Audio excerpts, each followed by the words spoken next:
Everyone here deserves single-payer health care now. There were moments of passion. There were moments where it got heated, quote unquote.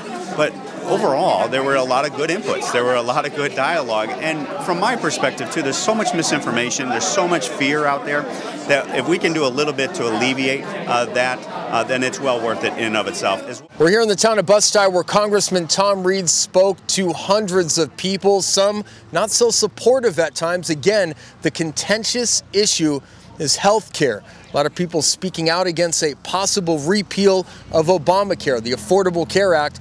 House Republicans made that one step closer last week. I'd now bring in Mel McGinnis. And Mel, we've now been at 2 town halls together with Tom Reed, and cooperation really not on the side of the constituents in this one.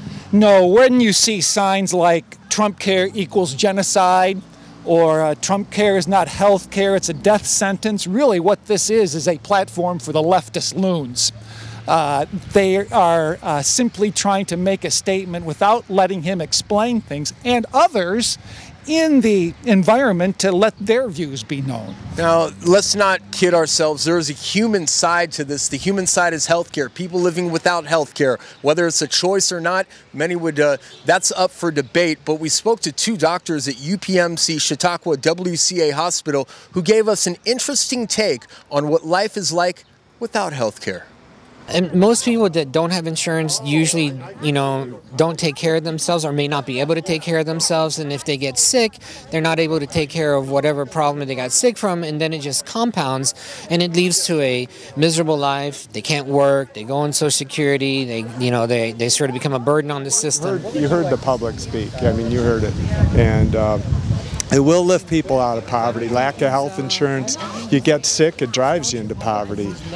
So we need health care to be affordable for everybody. We need to look into single payer. We need to really not look as people are shouting out they don't want to work or they don't want to provide for their health care. People are worried for their families. People want to work. People in Western New York, there's a lot of depressed areas. They don't have money for magnet schools. They don't have money for, to just step out and buy a premium package of insurance like they act like people can have that choice to do. Mel, to wrap it up, Tom Reed leaving Bust-Tye has a couple of public forums, but I don't envy Congressman Reed going city to city, town to town, and trying to state his case, trying to tell us what's happening in Washington. It's getting brutal. It is getting brutal, and we can see the philosophical differences in the community as well as the nation. I say health care is not a right. It is a commodity, whereas you see people here today saying it should be single payer, the government should force us into its system. The two cannot exist with those kinds of differences. I know there's a compromise that needs to be worked out, but I hope that compromise would favor the free market system. All right, maybe Mel includes at his ceremonies tomorrow at Kyanstone Church, maybe you include the grace of everybody and trying to get along with everybody in Western New York, because it is becoming a contentious issue. Mel McGinnis, Ryan Hedrick from town of Bust-Tye, right by the fire hall. For executive producer Justin Gould, I'm Ryan Hedrick. WNY News Now, where coverage comes first.